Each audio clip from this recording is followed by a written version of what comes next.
Hello and welcome to Confronting Injustice. I am Linda Solomon, your host.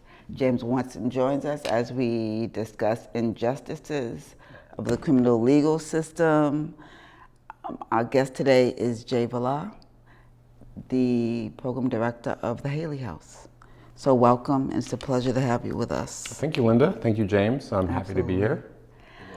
You know, our objective is just to share information, share resources, to share information about what's happening around injustice, justices, services. So can you just tell us a bit about the HaleyHouse? It's an incredible place. Absolutely. So HaleyHouse is a food justice nonprofit here in Boston. Mm-hmm. Our mission is food with purpose and the power of community. And who we serve are those made most vulnerable through injustices in our country. And how we show up and support those individuals are through our soup kitchen in the South End. So we serve anywhere from 75 to 100 individuals every day. We have a food pantry in which we provide up to 150 bags of groceries for family members.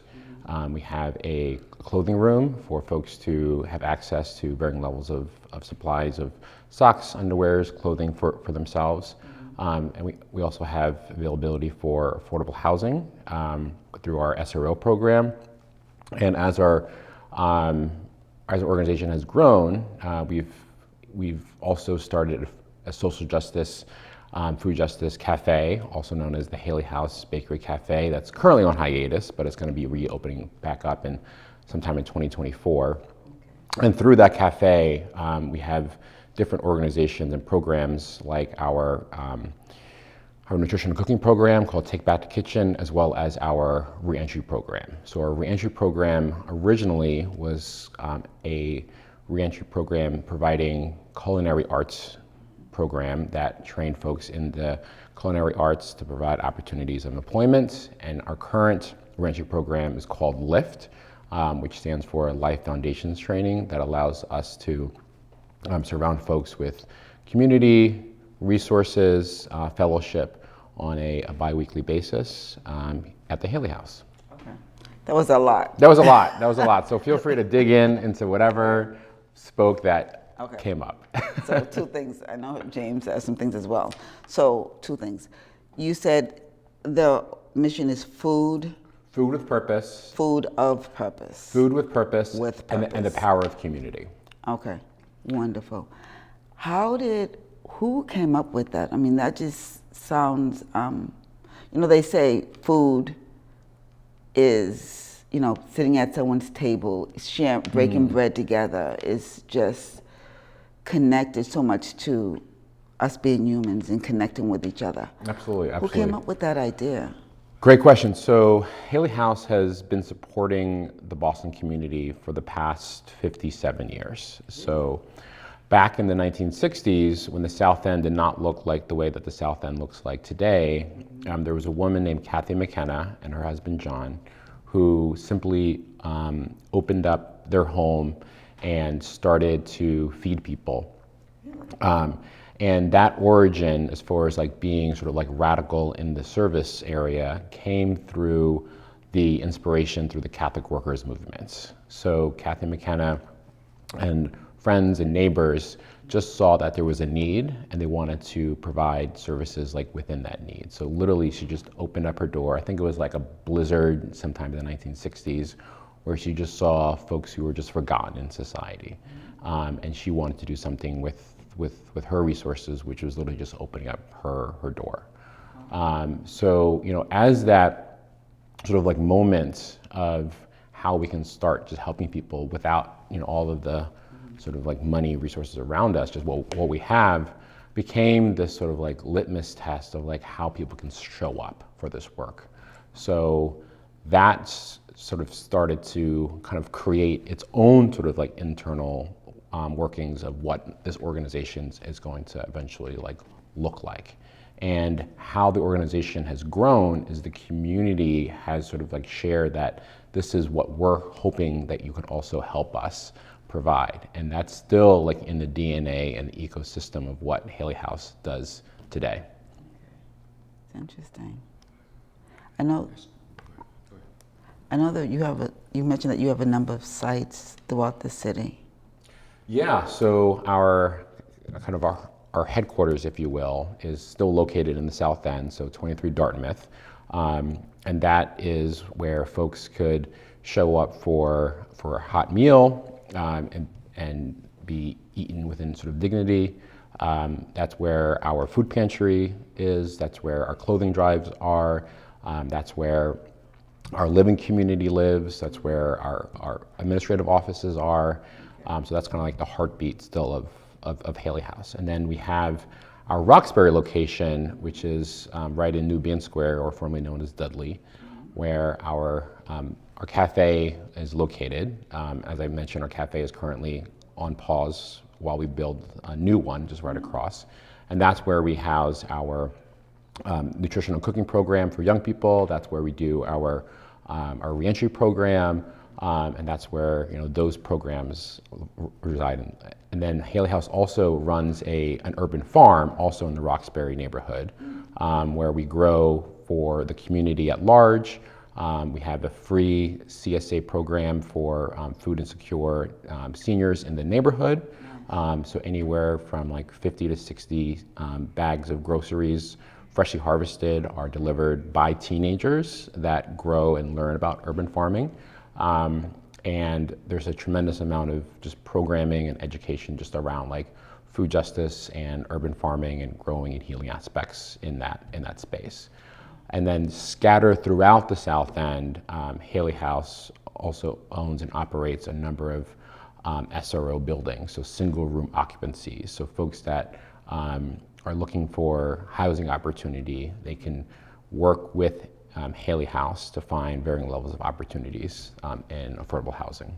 Wow, interesting. So a lot. It is a lot. It is a lot. Well, does it really pick up like in the wintertime, which is really needed? What's so funny is that we saw in the pandemic many things that was very true across our nation, where the social safety net is like razor thin. So folks who were like losing their opportunities and losing their jobs, the lines for the soup kitchen was that much even longer than pre-pandemic times, and especially around food insecurity. So our lines for our bags of groceries were just like just more people than we can actually sort of like serve. And then for the winter time, folks sort of show up because they just always sort of like need something, right? So like we always try to provide, especially during the holidays, just like more sort of like services and more opportunities around like food services. Mm-hmm. Interesting. Okay. I'm wondering about the population that you serve now. I know that the underprivileged would probably be a big bulk of the population that you service. I'm wondering about just, you don't turn anyone away. Right. It's interesting as far as like the definition of how people see the unhoused, the unprivileged, the forgotten, which is all part of the fabric of kind of who we are as like a country and a society. Right. But what's interesting as far as what was eye-opening for me was how many people are considered the quote-unquote like working poor, right? So these are individuals who have jobs that come to HaleyHouse for a nutritious meal, and they're able to have that meal in community, and then go into whatever labor job that they're sort of like off to, because they just saved money not having to like pay for breakfast, or that could be the bulk of their nutrition like for that day. Wow. So you come in, there's like no questions asked, like anyone here can line up and be in community and be in a meal together. And what's unique about HaleyHouse's model within our sort of soup kitchen is that we're all asked to be in community together. We're all at the same table. So folks who come to volunteer at HaleyHouse to prepare the meals are folks of quote unquote privilege, and also folks who are quote unquote of underprivileged. So everyone's sort of preparing this meal together and sort of sharing this meal together. Do you allow donations? If somebody want to donate, could they donate? Oh, absolutely. I mean, as any nonprofit, we have our cost for overhead that pays for food, for staffing, for additional sort of resources. So, money is for sure, the number one way in which people could, help donate and support, HaleyHouse. And then, because the organization has been in existence doing this type of work for so long, we have relationships with food recovery organizations like A Loving Spoonfuls, for example, or the Boston Greater Food Bank, where we have our sort of systems in play that we just constantly have food available to prepare for these meals. And then we have the one-off donations where we're asking something specifically that we're not getting from our donations. So, for example, like olive oil is something that isn't readily available from the food bank. So if folks are wanting to donate something, things that sort of high in nature are very useful and valuable. The thing that is generous as far as sort of the thinking, but not necessarily useful on the practicality side where we come from, is when folks just want to kind of clean out their pantry and then just say I don't want this stuff, so let me just sort of give it to, said organization. But if you don't want this stuff, why would we want it, So why do I want a half-eaten box of Cheerios? That's not dignified. Okay. Yeah. Okay, that's interesting. Just so as far as the mindset of donate, of giving, yeah. Okay. Mm-hmm. So how do we donate? If we want to donate, is it number or Facebook? So I mean, you can go to HaleyHouse.org. Our full website there has a list of options as far as if you want to donate money, if you want to donate your time to volunteer at varying levels of opportunities, either their soup kitchen or classes or a farm or any other programs that we have available, and then goods. So we'll have a list of goods that will be useful for us to take on and receive, knowing that there's going to be a recipient on the other end of that. Wonderful. Question. I would imagine that there's a sense of community that is formed, and James and I have visited the Lift program many times, and it's just a wonderful place to be just because of the sense of community. And I know, when we started going initially, it was a small group, and now people have to RSVP. Yeah. Register. And part of that is just because of the sense of community. Mm-hmm. So can you speak a bit about the emotional literacy that you're tapping into, or people are coming because they feel connected, they feel. Yeah. Can you speak to that? Yeah. So on the broader scope of it, right? I do believe that our world is in a crisis of loneliness. I think that we are more and more disconnected as human beings for all the reasons that you can imagine. And I think internally as a species of being human, we're community oriented. And I think that social beings. We're social beings. We want to be in community together. Absolutely. So I think that's just the drawing factor, especially as we talk about just the mission of HaleyHouse in general. The power of community is very intentional in that sentence. And to your point, with the varying levels of pockets of community that HaleyHouse can create, folks care about something, and especially if we're talking about the criminal justice system, or especially talking about the forgotten and those that we love that are considered quote unquote sort of forgotten. Who else is showing up for us, for our people?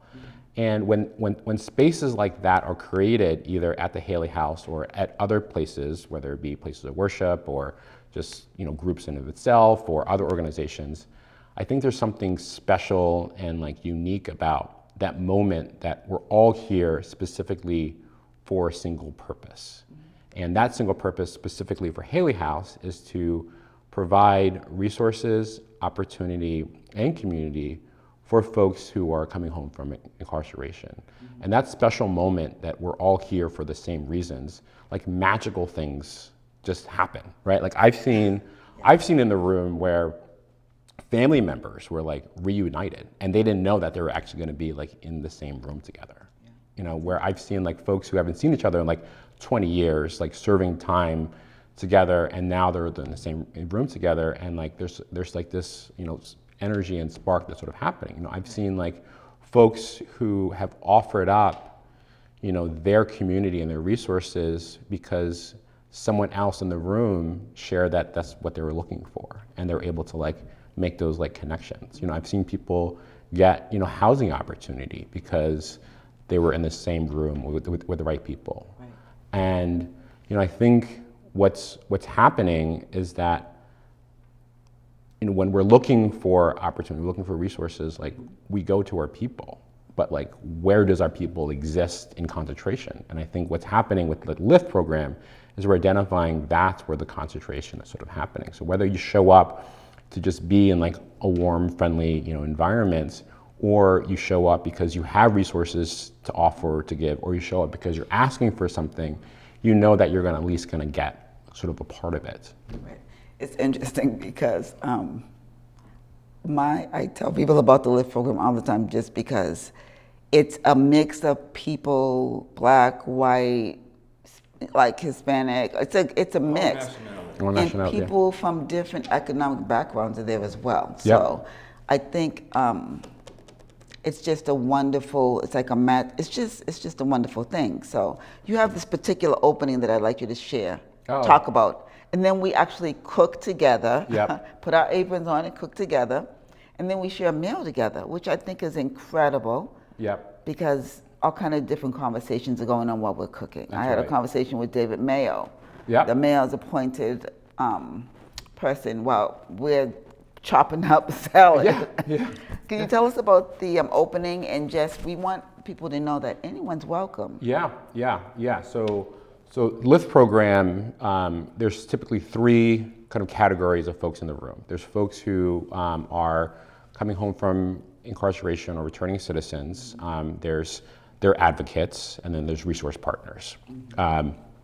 And my intention, when any time I create circle within the LIFT program, is to sort of equalize like the room, because we're all here as like human beings in community together. So we're not here based on sort of our stories, what our past says that who we are. We're here because of we're just human.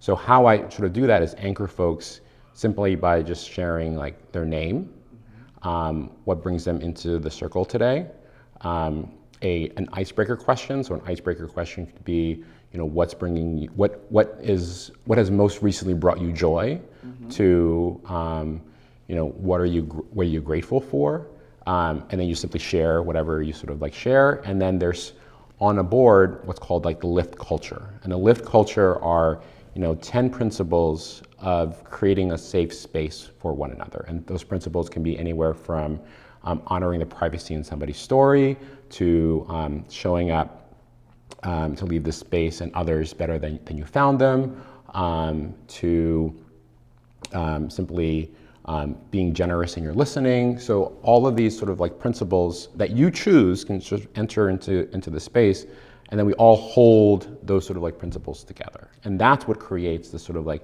safe, like nurturing environment that people want to be in. And then from there, we invite a resource partner to show up and talk about how they serve the community. So the reentry sort of services are just like massive, and like no one organization can do all of it. So you have to figure out where the webs are and how to connect those sort of like webs. So, you know, we've had folks that show up from like Eleanor Health to talk about mental health services. We've had, you know, Justice for Housing there to talk about, you know, housing opportunity. We've had educational institutions there to talk about, you know, other, you know, gaining of knowledge of certain things. And then if folks are interested to talk about those resources, then they have that connection to make. But it doesn't end there. Because of who's in the room, everyone, for the most part, has other resources that they have either access to or knowledge of, and they have the opportunity to share that into the circle. And then those that are looking for resources then have the opportunity to share what they're sort of like looking for. And then because everything has been named, folks then are able to connect with one another to say, hey, if you're looking for, you know, that service that I just talked about, let me sort of hook you up. And then that connection sort of happens. And then as you shared, you know, the cooking aspect of things really kind of like breaks down so many additional barriers, right? Because like when you're sort of assigned to just, you know, chop this zucchini or like, you know, cut this like, you know, tomato, you know, repetitively next to somebody, you know, you're just in conversation. Absolutely. And you get to talk about whatever it is that you want to talk about. Mm-hmm. You know, you can talk about your kids, you can talk about, you know, more injustice work, you can talk about, you know, the future opportunities of things. Mm-hmm. And, you know, these are people that, you know, sometimes have access to like do things. So as you said, like David Mayo, the director for the Office of Returning Citizen, has come a number of times, and you've had, you know, your connections and like hopefully those connections sort of like grow, and then you share a meal together. Yes. You know, and how, you know, just sort of, you know, humanistic it is just to like break bread with one Absolutely. Another.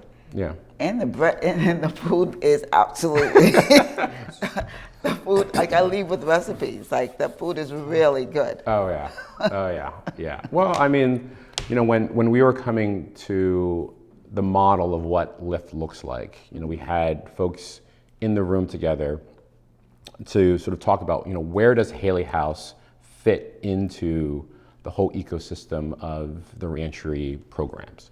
And what was coming to surface was like, well, HaleyHouse is a place where you're going to meet great people, you're going to have access to varying levels of resources, and you're going to always eat good food. So those are like the fundamentals of like why Lyft exists the way that it does. Right. And again, we want people to realize that anyone is welcome. Mm-hmm. You can always, if you feel a need to do something, like there are things that you can do to support the HaleyHouse in their mission. And then I'd love you to speak about the, our Confronting Injustice. Our focus is, or one of them is post-incarceration syndrome. Mm. When I sit in those meetings with those guys, mostly I think the support, feeling connected, is tied to who they are as human beings, and it's just so important. Yeah, yeah. I mean, like, you know, like, I think this one of the starting points of healing is to know that you're not in it alone, and to know that there are other people who have experienced something similar in your story that they have in their story, and you can start to like unpack what all of those things are. Mm-hmm. And when you are able to relate to somebody who've had similar sort of experiences, and then other folks who have similar experiences, you start to think about for yourself as like, oh, like I'm not alone. Like I'm not, you know, alone in this pain, and I don't have to suffer alone. You know, and HaleyHouse, you know, isn't like, we don't have like all these resources that we can kind of go deep into like so the mental health, but we do have folks to sort of share kind of wherever it is that they are in this sort of like safe space. So, you know, if you come in and you name your trauma and you name, you know, what has sort of happened to you in this sort of safe way, like other people feel the same to say, me too. And like that's exactly how I'm feeling about it. And wherever that sort of like goes next, at least there's a sort of like this like starting point of it. So the folks who, you know, sort of show up, you know, at Lyft that want to be there, that want to kind of share their sort of like experiences, like that's a safe space for them to do so. And like, and what my job is, as far as like how I want to facilitate and continue to like grow the space, is to make sure that those that we're serving are those that are most represented in the room. Because from like my opinion is that when you see yourself in the room, you want to make sure that that space is like sacred and comforted, because you know that there's no one there to sort of like judge you or think about you sort of like differently. So, you know, I've had to like sort of turn some people away because like they're not there for like the right reasons. You know, they're there just to kind of view what it is. Okay. But, you know, for like my perspective, as you can see, like it's like growing right now. You have to like pre kind of register, because the space can only hold so many people. Right. So those that are saying that they want to show up, I want to always make sure that it's about them. Right. Interesting. Do you get more or less of other, like probably incarcerated men and women, or just people in general? So where we've had success is that, folks who have been like formerly incarcerated that have come to HaleyHouse and the LIFT program and have seen like the value of it. How I count success is that they're telling their network about it. Absolutely. So people that I have not countered on my own, who are showing up into the door, who have then seen themselves in the room, and they have them sees the value of it, and then they're then out, also promoting and sharing what they got is just like a value in all of it. And it's interesting, we have 2 minutes, but I have to say, the last time I was there, it was clear that people brought other people with them, the black and white and Spanish and men and women. It was just incredible. It was just such a good feeling. So, whatever we can do to support, we want to continue to do that. Thank you. I think you're doing fabulous work. Thank you. Thank you. Absolutely. And thank you to our guest, Jay Villar, for being with us. Thank you for watching Confronting Injustice. And we'll see you the next time. Thank you for having me. Thank you for coming.